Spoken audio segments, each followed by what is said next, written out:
people don't need to understand every nuance about Bitcoin to understand that it's better money, right? They'll just feel that it preserves their purchasing power over time better. Just the same way people don't need to understand like the mathematical equations behind inflation for that to influence their behavior. Bitcoin adoption will grow because people will sort of feel and understand that it's better money, even if they haven't sort of sat down and like read all the books or understand all of the background information.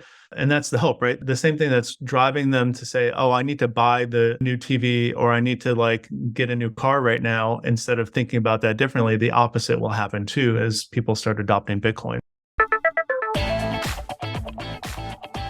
Hey, everyone. Welcome to the show. I'm here with Jason Maier. And Jason, I'm excited to get into this. You have some really interesting perspectives and some amazing points that you've made in your book. Which I've got right here, the progressive case for Bitcoin for people that are interested in checking that out. But welcome to the show. Yeah, thank you for having me. I'm super excited to talk to you about it. So, Jason, you start off the book and you're talking about a poster that you hung in your office. And you're a teacher, and you talk about how the poster was I don't know if provocative is the right word, but you were trying to generate a conversation, and you got it pretty quickly with a lot of the folks that you were, working alongside. So talk to us about that process. Talk to us about the process leading up to having the courage or the intestinal fortitude to like pin that thing on the wall. What led to that moment? So as you said, I'm a high school math teacher. That's been my dream since I was a little kid. So I'm currently like my fiat job is sort of my dream job from when I was little. But like as you might imagine, like being in the education business, a lot of my coworkers, like me, they're left leaning, left of center, liberal, progressive. And so, I had been into Bitcoin for a while. I sort of gotten into it through a mathematical lens and sort of understood a little bit of the computer science behind it, was really excited about it. And there was this moment where I had a couple of people I knew in real life that were into Bitcoin, but not many. And I had found this poster online and I liked it. So I printed it off and I said, I'll put this up in my office at work. And I talk about this in the book. I did not know really what to expect. I kind of expected people to sort of like dismiss it or kind of claim that I was an idiot or falling for a Ponzi scheme. That's kind of what I expected.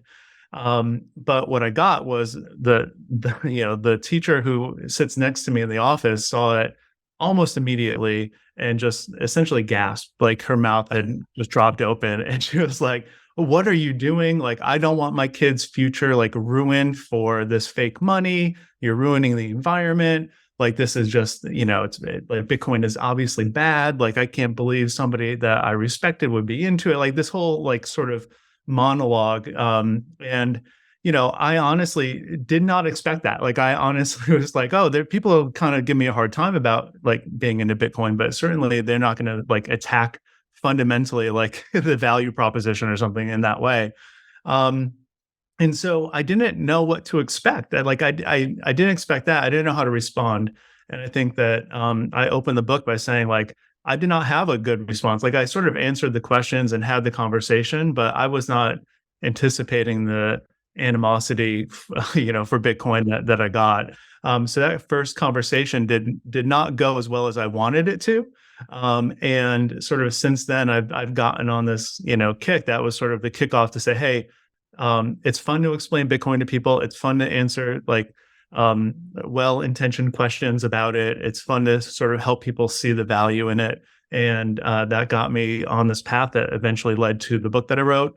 It's been history since, right? It's just been, that was like sort of one of the defining moments on the journey.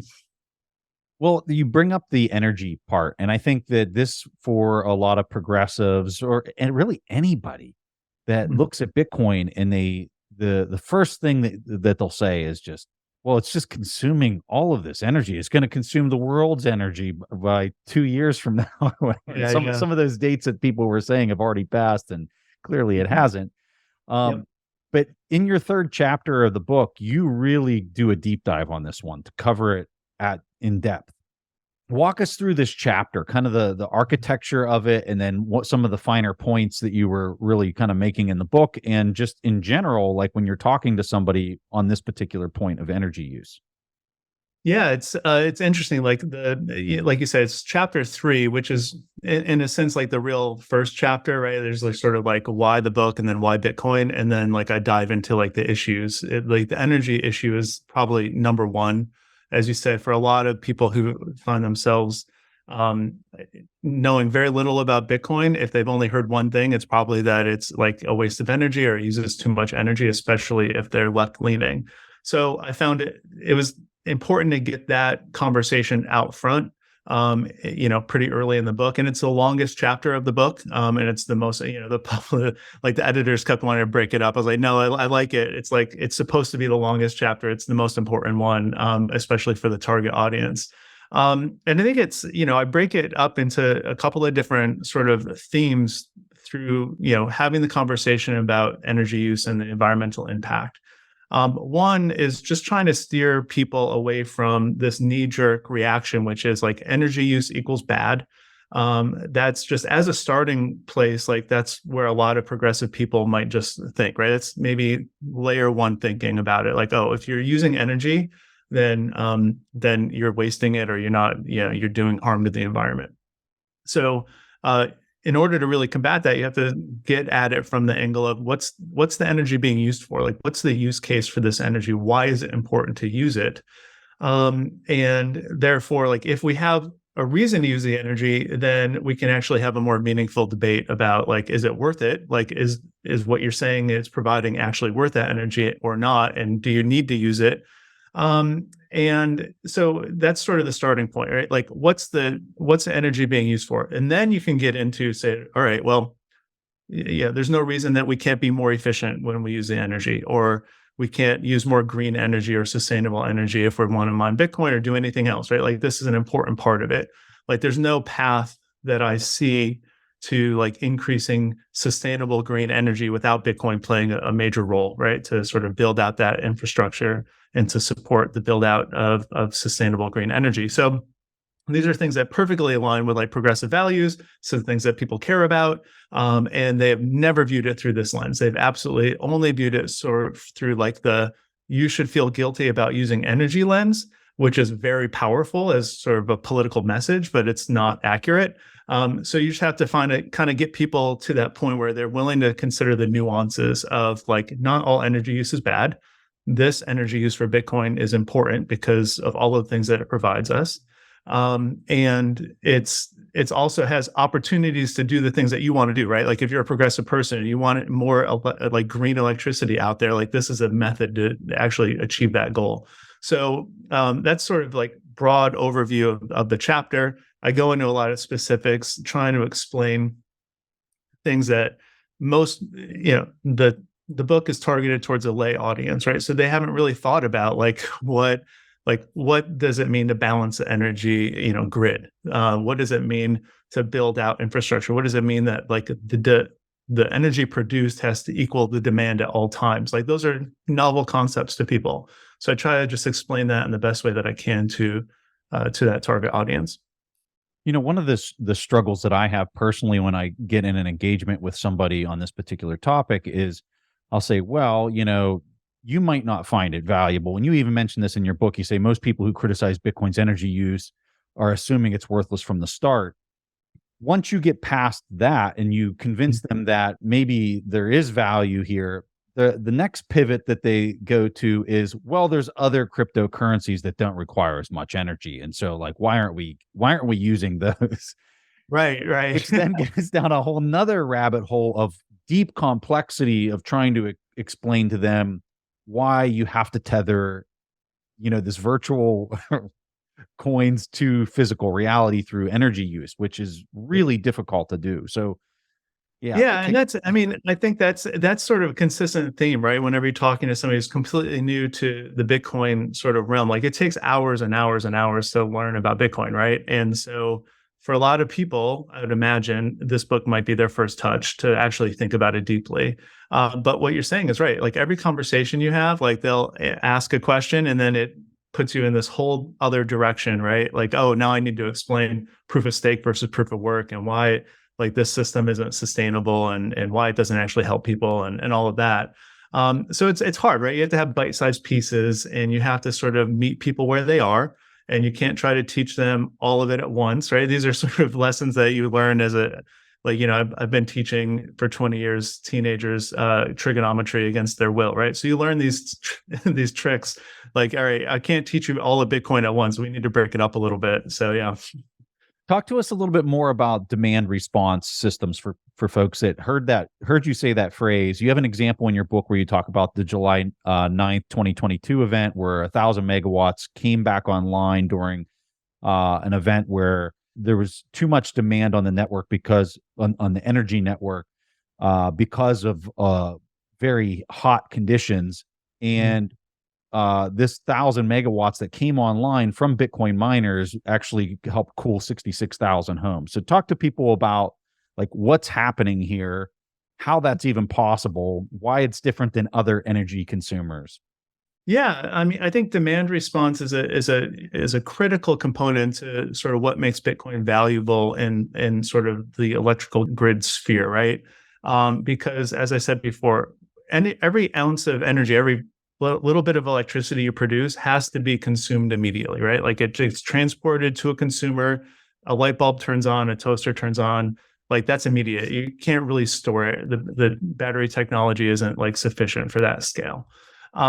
And so what you end up having is, in a situation like you described, where you have this heat wave and a lot of people are turning on their air conditioners, and it might actually be a matter of life and death. Like if you can get into air conditioning and be comfortable and be safe, that uses a lot of energy like all at once that possibly the people operating in the grid didn't anticipate, or they don't actually have enough potential to create that much electricity as it's needed. And so the demand response is when that demand for electricity goes up, then Bitcoin miners can instantaneously and in a dynamic way power down and provide the energy that they were using back to the grid so that people who need it can use it. And it's really like fundamentally like a dynamic system, right? Where a Bitcoin miner can power up or power down like almost instantly. And it's not unique to Bitcoin mining. There's other industries that use a lot of electricity that provide demand response. Like aluminum smelting and iron, all of these other examples, but they're just not as good as Bitcoin, right? Because Bitcoin can power down immediately in almost like instant response to a spike in demand. They can stay off as long as they need to sort of satisfy that demand and then power back up when they're needed. So this is critical because, well, for lots of reasons, right? Like you have just general electricity and people need it, then Bitcoin miners like have been using it, but they can give it back. But in particular, like if you want to build out like green energy sources, those are usually wind and solar, those are intermittent, right? So you have peaks in producing electricity that don't always match the peaks in the demand. And so what can happen is the Bitcoin miners can come in, use that electricity that's being produced by the green source, monetize that energy, right? They're paying for that electricity. And then when that energy production levels off or goes down, they can power down as needed. And it's super helpful because, like I said, you can't imagine a world in which solar and wind and all of that is being used like at scale without some sort of stabilizing force. In preparation for the book, this actually isn't in the book, but I had an interesting conversation with somebody like the CEO of an energy company, like an actual like person who like runs a company that provides energy to consumers. And also in that meeting was the person who ran sort of the Bitcoin mining contracts for that company. And it was an interesting exchange because the CEO was sort of like standoffish about Bitcoin. Like she didn't like it. She was a little skeptical of it. And the person who runs those contracts was in the meeting too. And he was also sort of playing that game and say like, yeah, like we're not like thrilled. I don't know. But I had a follow-up meeting with just the guy who runs the contracts. And he told me when the CEO wasn't in the room, like, this is absolutely what we need. Like we need a large, like flexible. Really? Absolutely. And so like when he was by himself with me, he was saying like, this is exactly what energy companies need. They need a large flexible demand that we need absolutely to be able to sell a lot of electricity to like Bitcoin miners who are willing to give it back when we need it. Like it helps us, it helps them. Like this is exactly what's needed. He also brought up this issue, like right now there's such a race for electricity companies to buy land that's going to be good for renewables, whether it's solar or wind. And so those electricity companies that are producing electricity are buying up that land and that real estate right now without much demand to support it, because they know in the future they're going to need, sort of socially, they're going to need to be able to provide like green electricity, but there's not enough demand in the locations where they are. And he was saying, absolutely, like, location agnostic Bitcoin miners are going to be perfect for that like use case.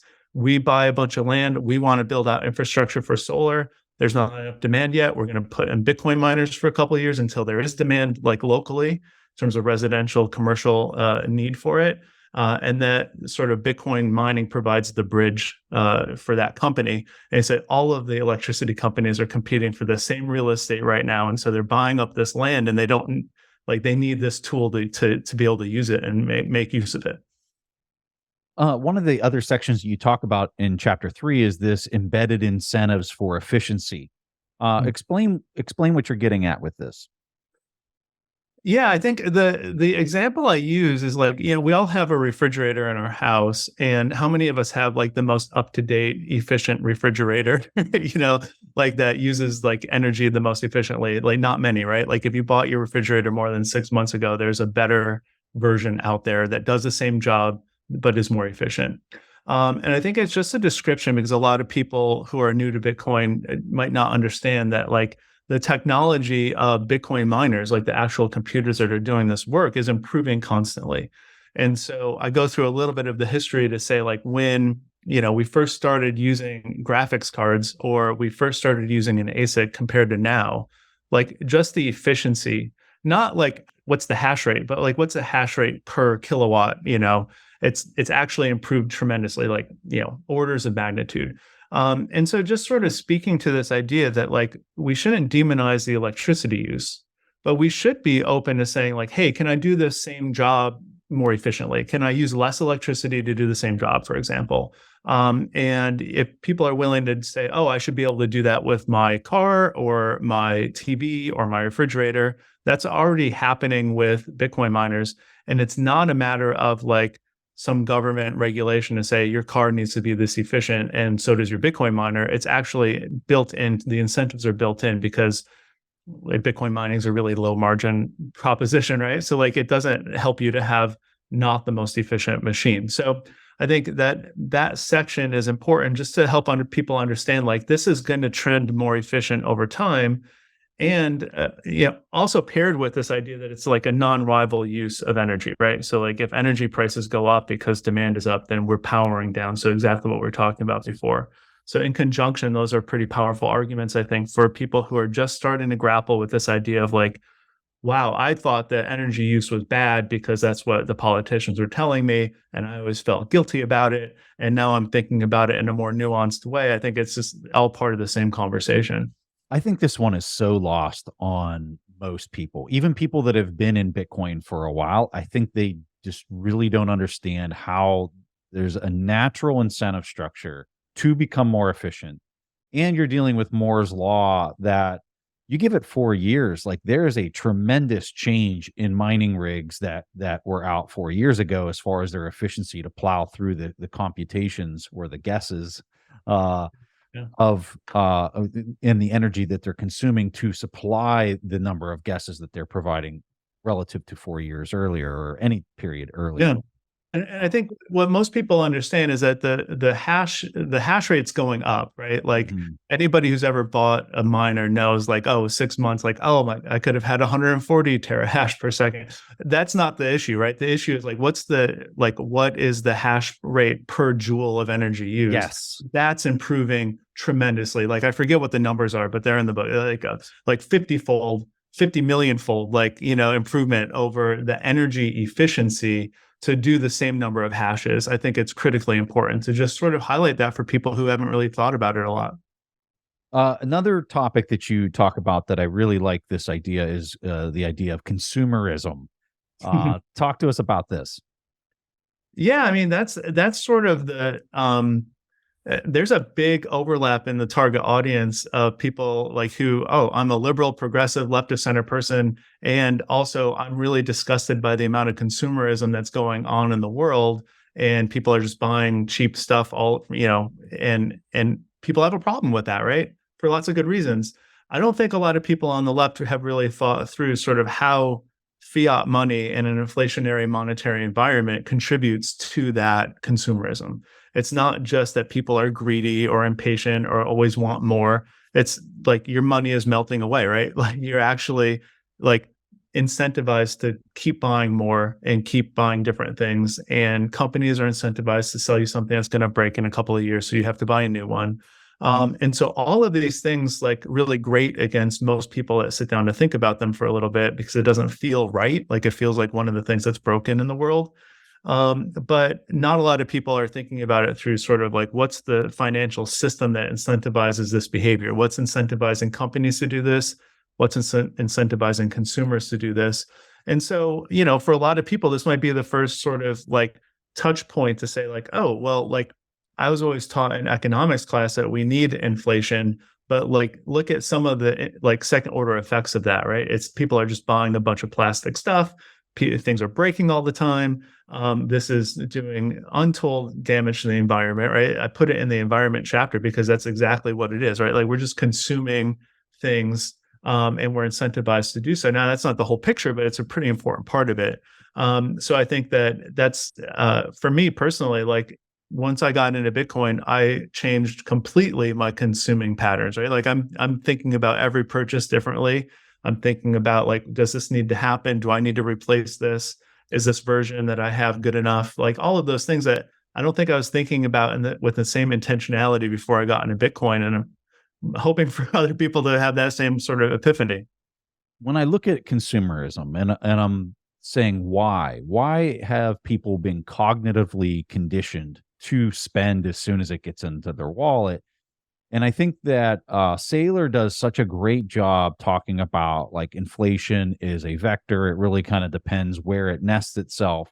But if we were going to really zoom out, like way out, and just say, well, how many monetary units are being added into the system, regardless of where they kind of nest themselves, whether it goes into this really finite thing and the price explodes 100% up in 3 years, or it's not going into this one area where there's only like 1% inflation. But if we zoom out and literally just look at the monetary units from like an M2 standpoint, right, and we would do a compound annual growth rate over a long period of time, call it 20 years, that number's between like 7 to 8%.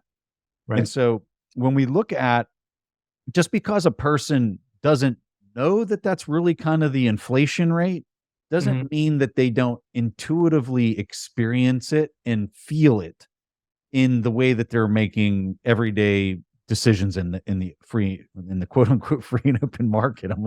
I guess all I'm saying is when I personally think of consumerism, it's like people are losing their buying power to the tune of 7 or 8% annually. And when you compound it, it's really aggressive. And so they almost feel like they've got to go out and spend the money as soon as it hits their pocket, because if they don't, they know it's just going to be worth less the day after.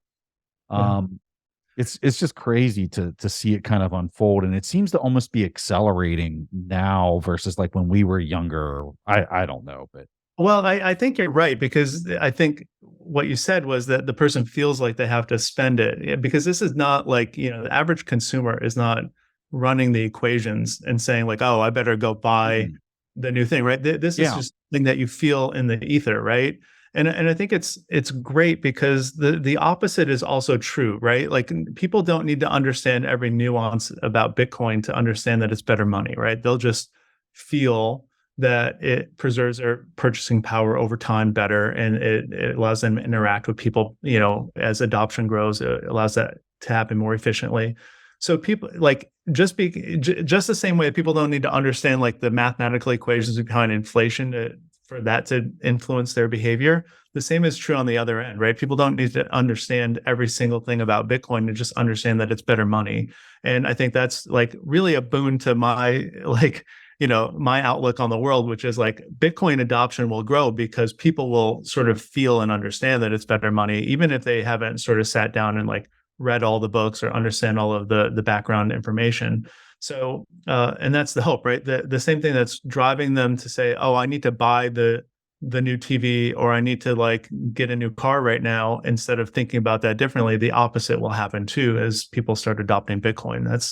I'm excited about that. Something I've thought about for many years at this point with respect to Bitcoin, that you actually bring this up in your book, and I kind of smiled when I saw you bring this up, because I've been saying for a few years that the Occupy Wall Street movement that happened after the 2008 crisis, everybody in New York City crowded into the park, they set up their tents, and everybody was singing their folk songs and like really upset with what had played out with how the banks were rescued in the 2008 2009 crisis. There was just no meat behind, there was no action behind the protest.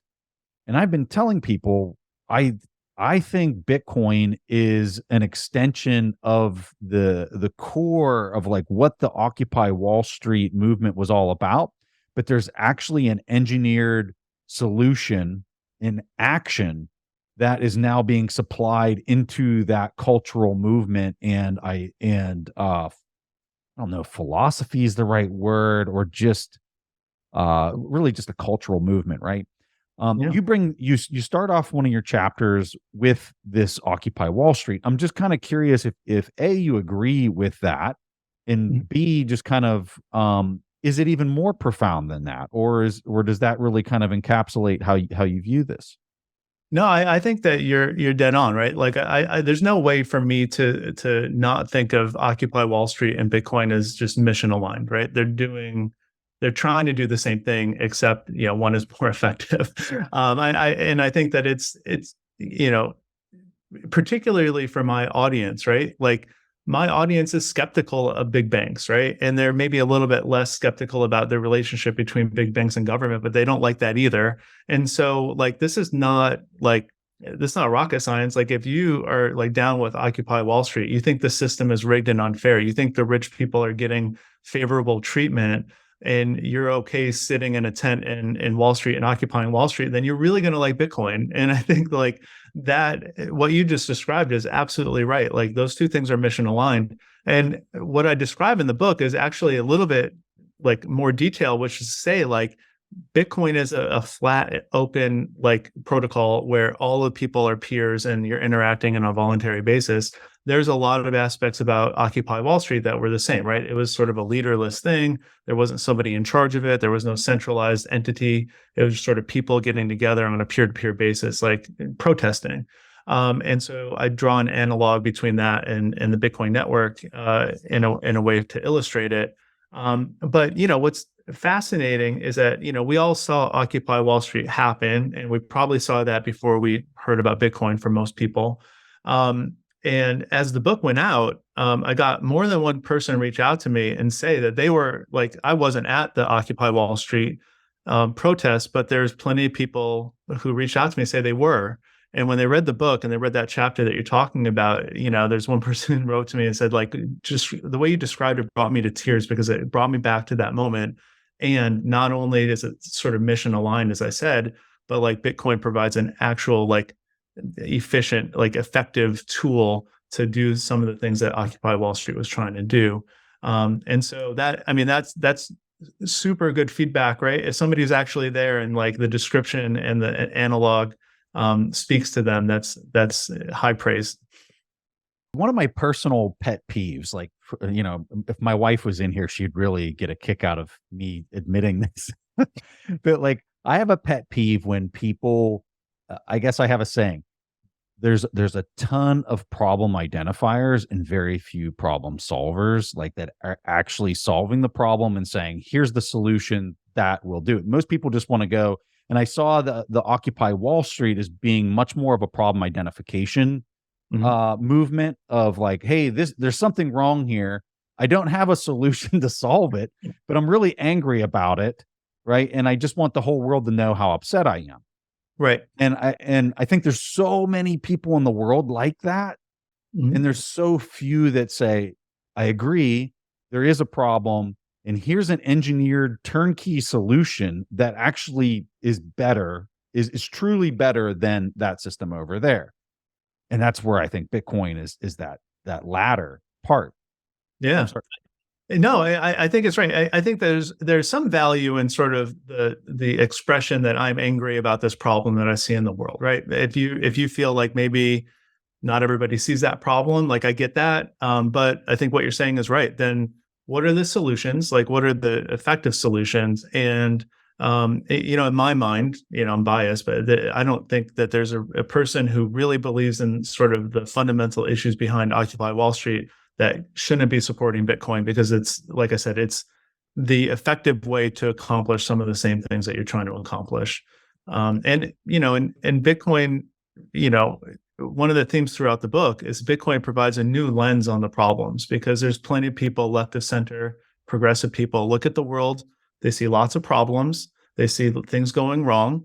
That's true for everybody, right? But like that's certainly true for people on the left. But Bitcoin provides a new lens to look at those problems and a new lens to look at the solutions, right? Bitcoin provides solutions that a lot of people on the left side of the political spectrum haven't really thought deeply about. And that's why I'm excited to share it with people. And just to be fair, like you can't engineer a solution without first complaining and having a reason for having a problem. Right. Yeah. Yeah. There's a pretty substantial amount of discussion in your book about too big to fail banks. Mm. For somebody who doesn't even realize that term, or they've heard the term but they really just don't understand the implications, lay this out for them. Yeah, I think that there's a lot of angst and sort of umbrage taken, especially on the left, but probably with a lot of people, about this idea that the banks were bailed out in the 2008 financial crisis. Nobody really heard of too big to fail at that point. But it's really just a matter of the counterparty risk, and sort of like when one bank fails, then a bunch of others are going to fail. We saw it starting to happen. The government stepped in as a backstop back in that during that financial crisis. And, like just from a political standpoint, like people were upset by this, right? Like they're bailing out these banks to make sure that the banks are solvent, but these people are losing their homes. Obviously, it's a little bit more complicated, right? Like if the banks fail, then the whole economy crashes and you end up with like a much worse situation. And the whole idea is like, well, how do we get to that point? Like, how do we get to the point where the banks had that much power, that much interconnectedness, that much sort of counterparty risk, so that if one of them goes down, then it causes trouble for everybody in the world? Like doesn't seem like a good system.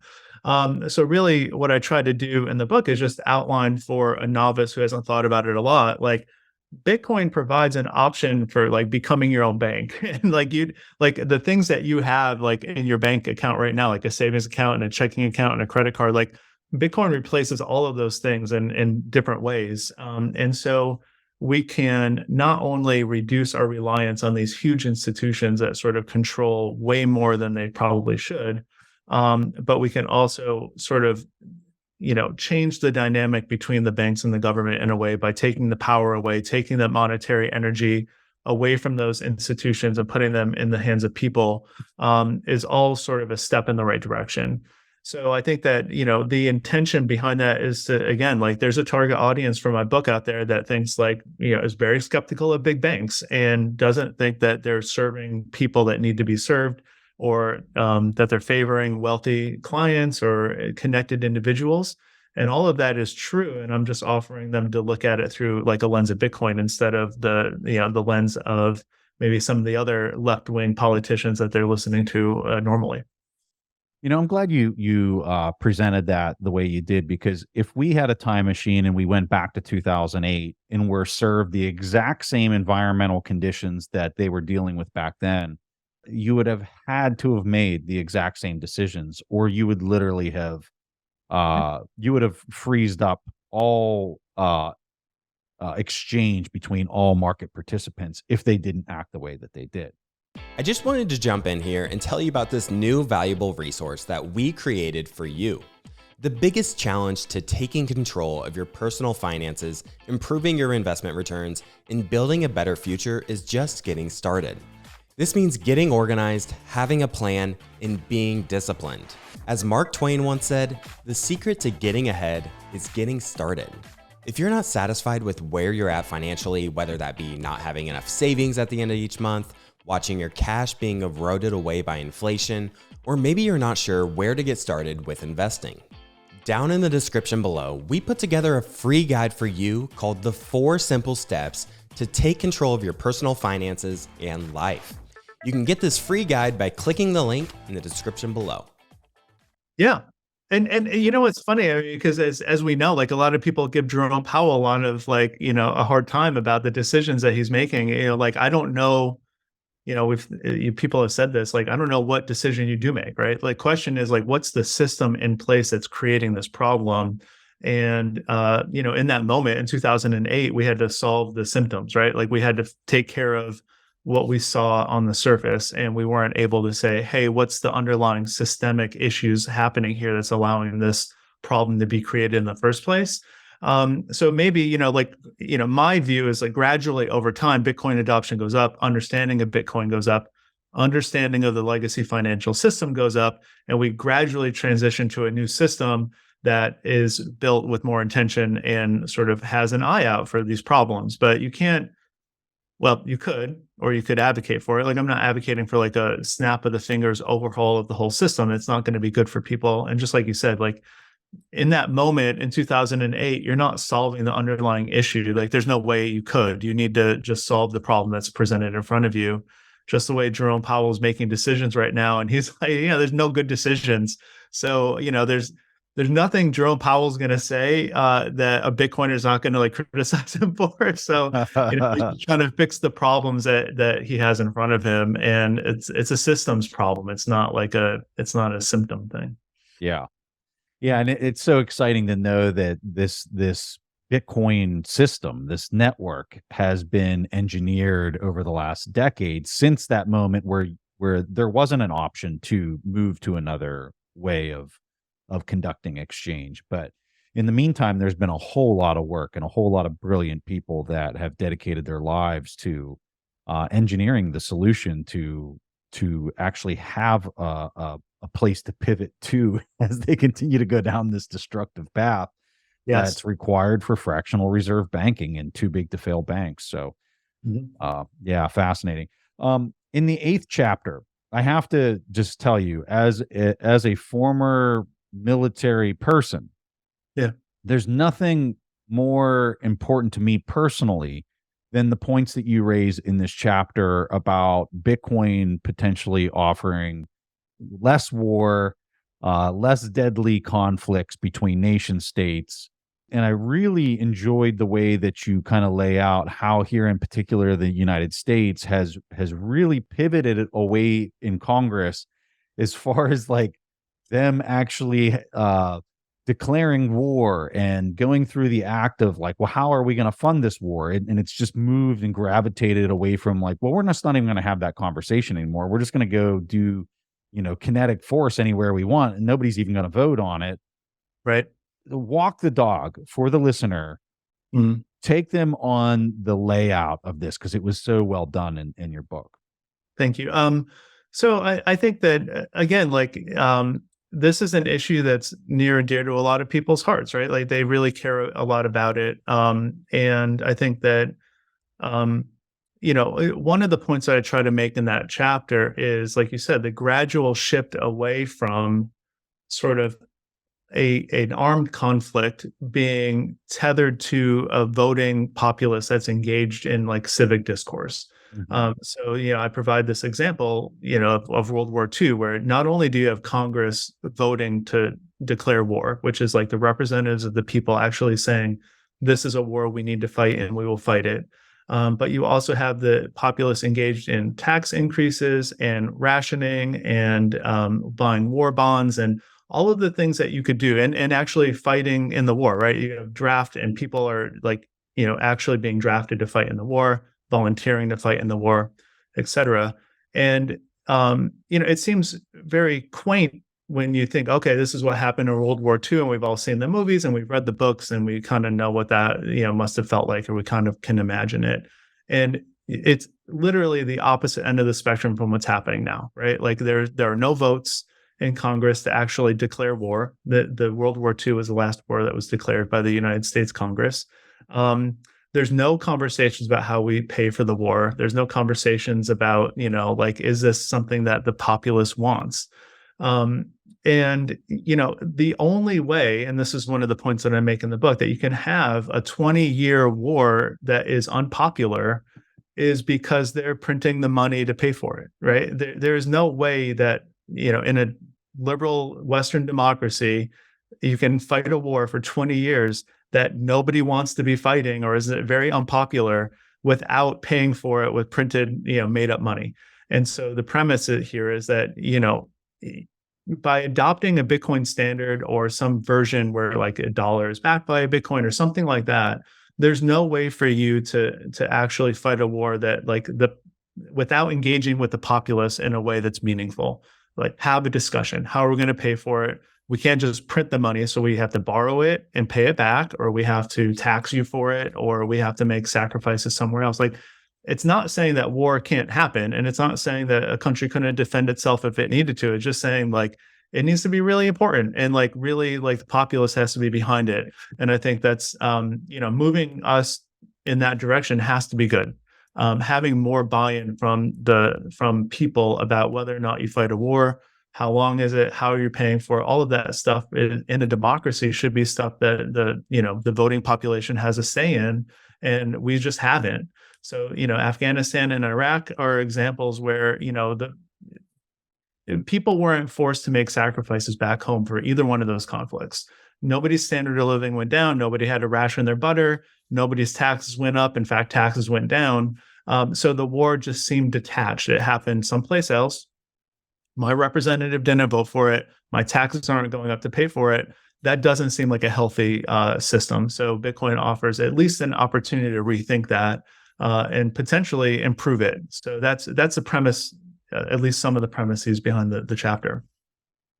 When we look at developing nations around the world, you have a chapter dedicated, this chapter 5, where you're talking about the disenfranchised communities and how they've been victims of the dollar-dominant fiat currency system. What can you tell the listener that Bitcoin offers these communities that isn't, I guess, obvious just on the face value, that you now have this decentralized money that's not being totally destroyed? Because I think a lot of people are familiar with the idea that some of these currencies are getting debased by 50 to even 100% a year. So beyond that, how else would you say that Bitcoin benefits a lot of these communities? Yeah, I think what that chapter, by the way, was the hardest chapter to write. Like, I was just in a depressed state for 2 weeks while I was working deep in that chapter, because you're not just talking about like, okay, you have the dollar and then these other currencies aren't as good and they have really bad inflation or something. What you're talking about is a system where the United States is in a position of privilege because they have the world reserve currency, and they can manipulate, lean on, in other words, take advantage of other nations, usually that are poor, for the benefit of the United States, the benefit of maintaining dollar hegemony. So it's not just like, oh, we're going to fight a war, or we're going to assassinate a person, elected government official to make more money. It's actually to preserve the definition of money, right? Like, the dollar is the global dominant reserve currency. You need it for all trade that happens all over the world, and we're going to preserve that status. And so, that what it provides is an opportunity for people to be using money that's not controlled by any one government. It levels a playing field. So it's not just sort of like, oh, my money is being debased, so I'm going to use Bitcoin. But if everybody's using Bitcoin, then it levels the playing field. And it doesn't give one nation sort of the ability to print for free the world reserve currency when every other nation has to work, provide services, provide some sort of good to gain those dollars. Like, it just sort of makes everything fair. Like, if you're, no matter what country you're from, no matter where you're born, you get to use Bitcoin, and everybody else does too. It's a lot of privilege to be born as an American and say, oh, I get to use a dollar, right? Like, it seems weird to say like where you're born dictates what kind of money you can use, and most forms of money are really bad. Like, the dollar's bad, but like it's the best dirty, the cleanest dirty shirt. And so Bitcoin offers a different lens through that, right? Like, no matter where you're born, you get to use this, and a nation no matter how economically or militarily powerful they are, like the United States, can't change the Bitcoin protocol, and everybody's operating on an equal footing. That provides a lot of promise. Like, it's hard to imagine what the world would look like after 20 years of that. I can't even try to imagine what it looks like, but I would imagine that's something that's an ambition worth striving for. One of the challenges that I think we have on both political spectrums, whether you're talking conservative or progressive, is this idea that on the Hill, they've grown accustomed to being net consumers and doing it through the debasement of the currency. On the conservative side, I would say that where it's difficult is through the defense industrial complex, with the acquisition process of military acquisition of these really expensive multi-billion-dollar programs, and the incentive for elected officials to vote the money and the work into their district. On the progressive side, I would say it's the social programs that they've become addicted to, consuming way more than what they actually bring in order to get votes of, hey, well, we'll give you this program, we'll give you that program. So both sides of the aisle has this addiction to being a net consumer. Right. And Bitcoin's, as we're talking to politicians about Bitcoin, and we're saying, hey, this is better form of money. Yeah. Deep down inside, both sides of the aisle have to be saying, yeah, but I can't get elected if I'm not basically stepping in front of the flow of money and getting this money to flow into these districts that I'm being elected into through these programs or through this defense industrial complex. So how do you broach that subject? Because it doesn't seem like that's something people are willing to openly discuss or even admit is the case. But it's very obvious that that's the incentive structure. Yeah, and I talk about this in the book, where the politically feasible thing to do is just sort of inflate the money, so you don't need to raise taxes, and you can just sort of go into debt. And obviously, if you get to print the money that you're using, then that's an advantage point of view to have. So, what's interesting about what you said too is in sort of standard political culture out in America, people think, oh, Democrats tax and spend and Republicans are fiscally conservative. This is not true by any stretch, and I think when Democrats do it, it's called tax and spend, and when Republicans do it, it's called something else. But really, nobody's taxing; they're just spending, right? They're just they're staying down. Nobody's raising taxes; it's just they're spending. So I think it's important, because this gets to the fundamental issue about a person's relationship with their government and their government's ability to print money to do certain things or not. And I think that the stance that I'm taking is essentially that an adoption of Bitcoin, and it won't come from the politicians. It has to come from the people, from the ground up, because there's no incentive from politicians to change their mind about this. But they might be forced to, right? If enough people get behind it and we're self-custodying and we're explaining our views about how this is better, it will catch on. But the net benefit of that is to make government, it might make government smaller. That's fine. There's plenty of areas in which a government can be smaller, but it will more importantly make it more efficient and transparent. So it doesn't, in my view, Bitcoin doesn't spell the end of taxation or the government. It just means that the government will have to communicate more clearly about, this is why we're taxing you. This is what we're spending the money on.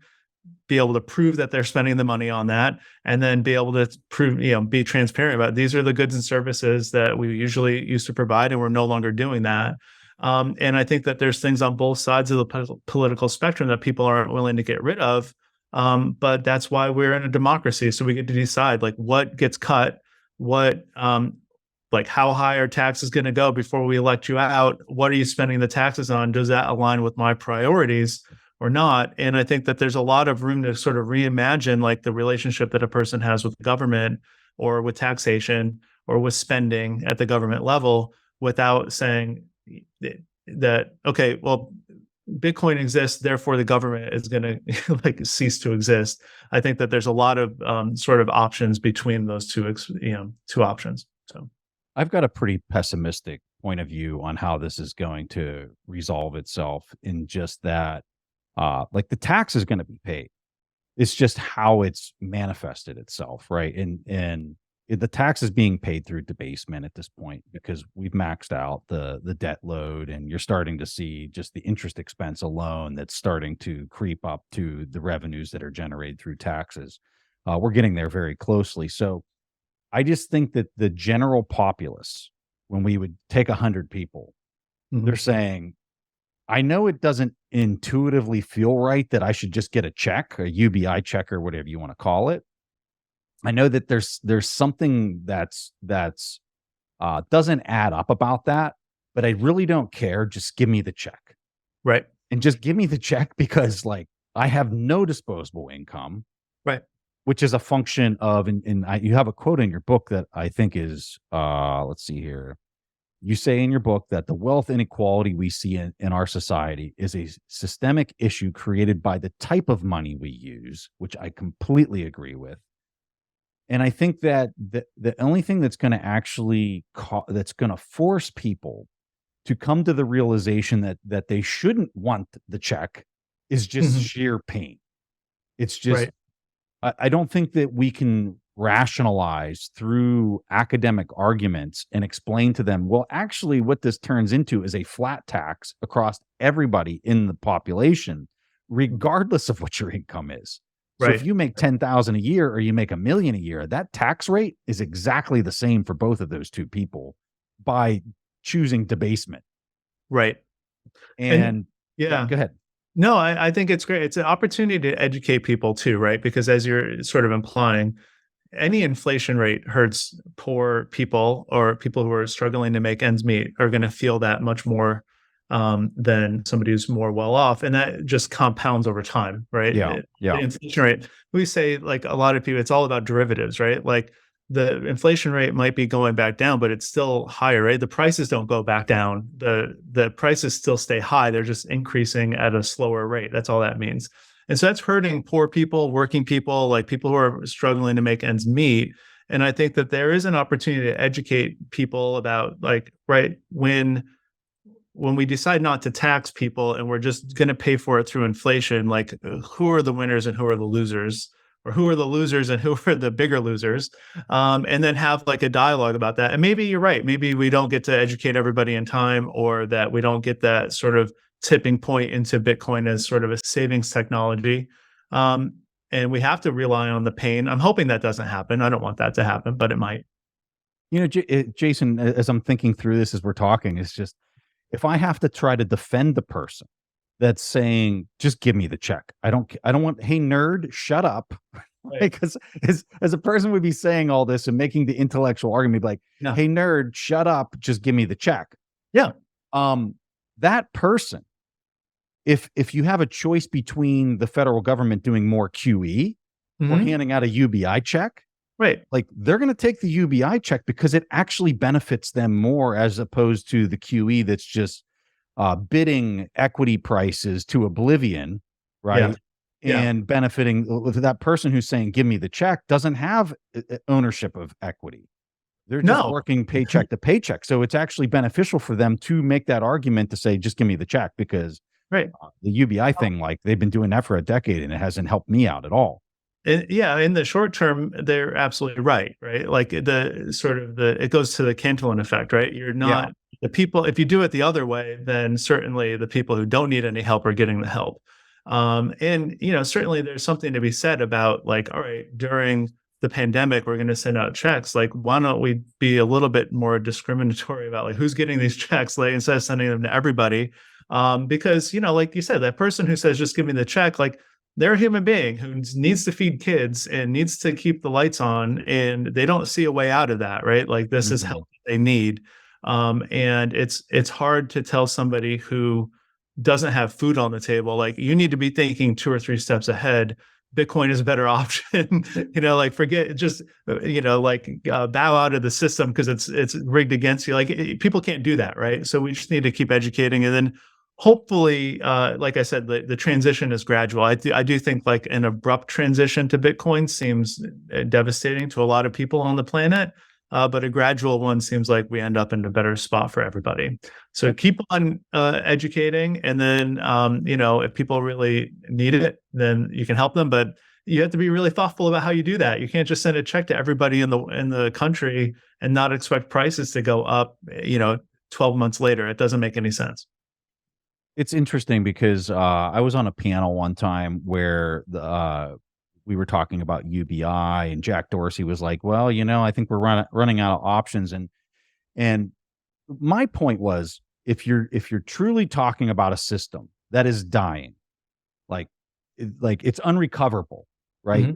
You have to balance a QE UBI liquidity flow into the population as you're transitioning to a new system that can be stood up, that's fair and balanced and equitable and can't be manipulated, right? Right. If you think the existing legacy system can be salvaged, you have to stop doing both of those things immediately. Right. And I guess in a fractional reserve system, I just don't even know that that's possible. I think that history has taught us ad nauseum that a fractional reserve system always fails with enough time. Mm-hmm. It's just a matter of like how long, whether it's 40 years or 50 years or 20 years or whatever it is.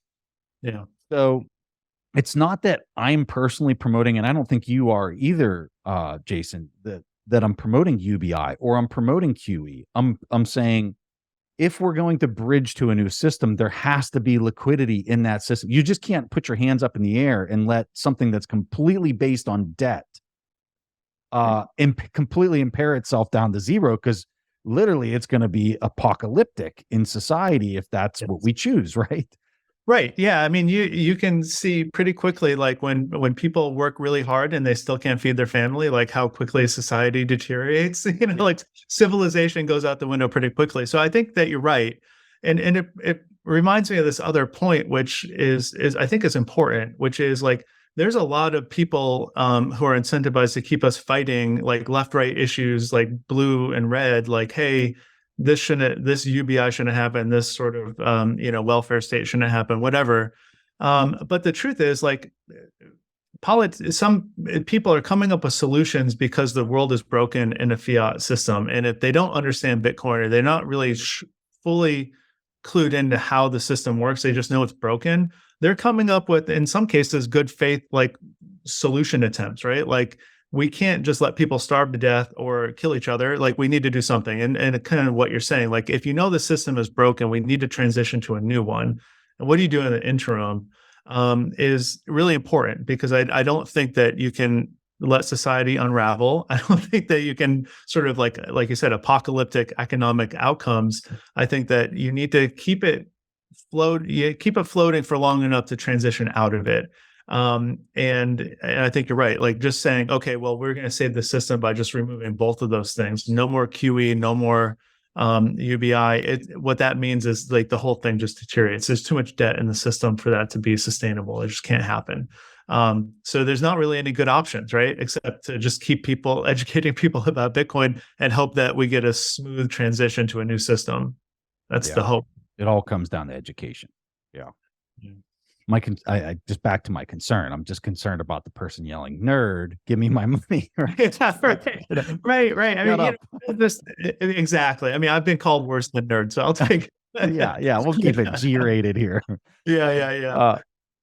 Okay. In your book, you talk a little bit about Bitcoin being bipartisan. You talk about Lummis and Gillibrand working together. Since writing the book, I'm curious if that opinion has changed, or you still kind of hold true to what you were talking about. I think, I tried to describe it in the book as sort of aspirational. I wrote the book as quickly as I could in good conscience, because I know that this is the thing, right? Like, I think that my biggest fear is that Bitcoin becomes this political football that both sides are just using to fight against each other. And you see plenty of that right now, especially the loudest voices in Congress are doing this. And one of the hopes behind the book is to say, this might be one of the very few things where we don't need it to be a political wedge issue. We don't need to divide people on this. We can actually have, people coming together with this issue. So I think that the intention behind what I wrote and sort of my thinking now is sort of as aspirationally, like the book is not written to change politicians' minds. It's written to educate voters. And so there's plenty of people, like the addressable market of people who vote Democrat because they don't see any good option. They're just going to vote for Democrats and they don't know a lot about Bitcoin is pretty big. So I'm thinking, I'm hoping that if we get enough voters educated, that pushes the politicians to a point where it actually is truly bipartisan. It's not a political wedge issue. It's not just used to divide or score political points. And I do think that that there's still hope. I think that a lot of the people who are against Bitcoin are Democratic people, but they're also older. And so I do think that there's an opportunity to sort of educate people about Bitcoin and its benefits before it reaches that tipping point of, like a lot of the other political issues we have where you're never going to change your mind, right? Like there's just no way you're going to admit defeat on like, oh, I was wrong about abortion for the last 30 years. It's not going to happen. So I don't want that to happen with Bitcoin. And that's why I wrote the book. That's one of the main reasons I wrote the book. Let's get us away from that tipping point. Let's see this as a place where people can come together and actually have conversations and talk about, like you said, solutions instead of just problems.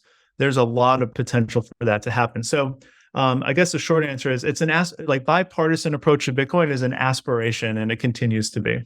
I love that response. What is something you believe very deeply that you think very few people understand or appreciate? Oh, that's a good, the obvious answer is Bitcoin. But I think that, beyond Bitcoin. Yeah, no, of course. There's a lot of different directions I can go with that. I'm trying not to get canceled. Well, then maybe we should. Yeah, I think that, in the general populace, just the definition of money and what it means is a huge hurdle for a lot of people just starting. I think that that's probably like number one conversation. Like, you don't know what money is, and that's okay. Let's learn about it. I think within the Bitcoin community, what I get a lot is, there's three kinds of people who agree with me politically and they're also into Bitcoin. People who disagree with me politically, but they like what I'm doing because it means more people will learn about Bitcoin and they're supportive of my idea. And then people who disagree with me politically and just absolutely are rabid about fighting me on Twitter or whatever. And what I get most often is sort of people defining for me what they think progressive means in this very extreme echo chamber way. And it paints me in a way that says, oh, well, that's an easy argument to argue against. So that's how I'm going to define what your view is. So I just think that within the community, Bitcoin offers, at least for me, a lot of opportunities to talk to people I don't agree with politically and then find common ground. And what I found fascinating about that is that if you have two people who are Bitcoiners, then they can have a conversation about even political issues, even touchy political issues, and that you can almost trust that the other person's going to come at it with good faith, that you're going to have a real meaningful conversation. And even if they say something you disagree with, they're not trying to score a point with you or try to make fun of you or call you names.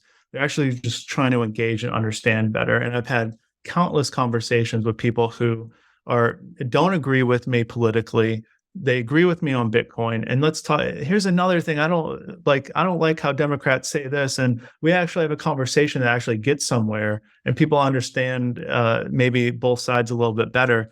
Like, that's a beautiful thing. I don't think there's hardly any of that going on now in our society. So I think Bitcoin offers that option for us to just have better conversations with one another. So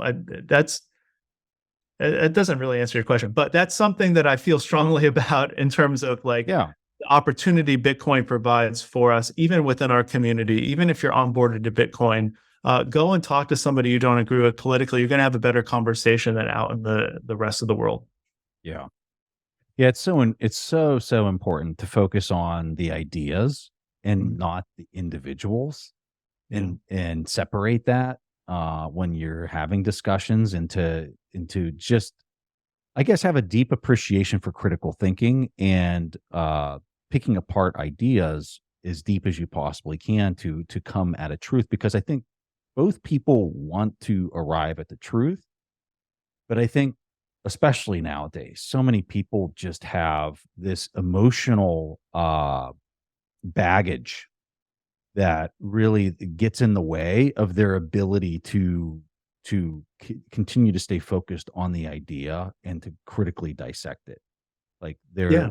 their insecurities are manifesting themselves in the way of that pursuit. And I I agree, and I'll just add to it where, in the best case, both people are having this conversation and they want to arrive to the truth or better understand, even if there is no truth, capital T Mhm. truth. Just want to understand. In the worst case, you just have two people who both want to win, right? And that's why Mhm. people like they just want to win Yes. the argument, right? And Yeah. that's not helpful. And that's why you get people just sort of going to their own corners, right? Like I'm just going to talk to people that agree with me about this because I don't want to have to fight with this other person about it. And so just in my own experience, I like to say I haven't like removed myself from like my echo chamber. I've just sort of added another one, and it's just a kind of I don't say unique, but it's a pretty like rare experience for me to sort of be in like liberal politics echo chamber and then also Bitcoin echo chamber and see like take a step back like wow, you guys are all like sometimes you guys are saying the same thing and you're just fighting over it anyway. So Yeah. it's just been an interesting sort of vantage point to say like I never expected myself to dive into the Bitcoin rabbit hole or be part of like Bitcoin Twitter. But that echo chamber is just a different echo chamber than the one I'm used to, and it's interesting to see the dynamic relationship between those two things. The way you describe that of a person having the desire or the need to win, Yeah. and tying that to insecurity, and tying that to just, and I'm gonna take this a step here. I hope I don't lose people. But when a person doesn't have any disposable income, Mhm. it's really hard for them to feel like they're actually progressing in society or able to move forward. In fact, when you're a net consumer of society because you just can't progress, you're actually feeling like you're falling back. I think you actually develop this insecurity of, well, I'm just not going to lose next time I Mhm. have an engagement with anybody, regardless of whatever the topic is. I'm tired of losing. I'm tired of falling back and feeling like if you're playing a video game, I used to get to level 3. Now I'm only getting to level 2. And now I'm only getting to level 1. I am not going to lose. And Mhm. it's that insecurity of feeling like maybe you're falling behind.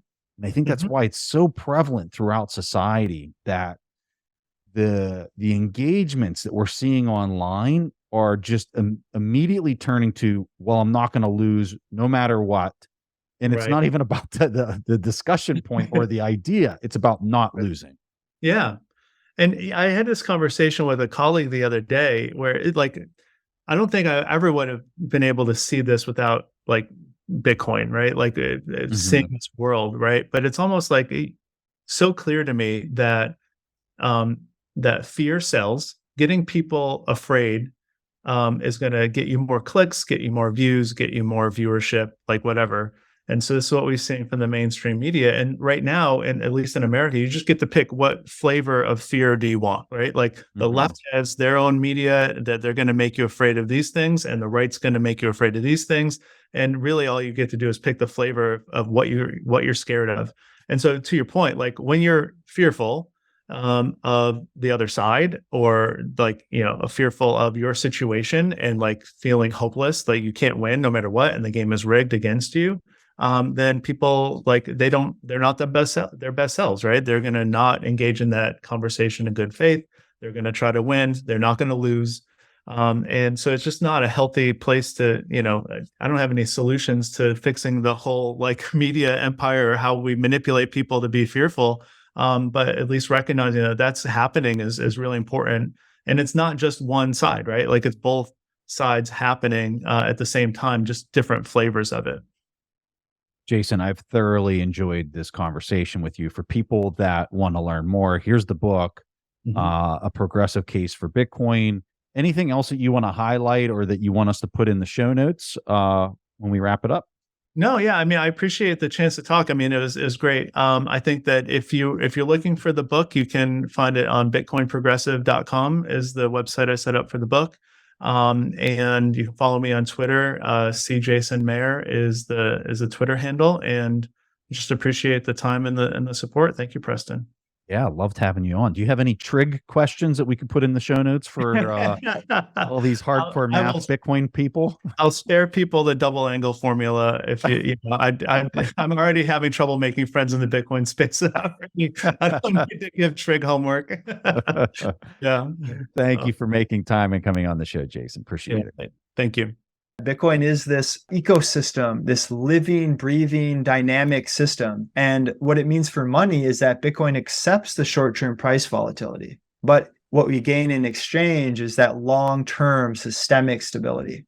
It wears the risk on its sleeve. There's no bailouts in Bitcoin. The market clears, risk is cleared, and we move on. And in my opinion, that's a huge win for humanity because it provides a more stable economic layer. We connect the whole planet like a mycelial network where anyone in the world can speak the same economic language. Doesn't matter what your government says, doesn't matter what currency you're supposed to use. You can access this network with a $10 smartphone, and you're now economically viable online.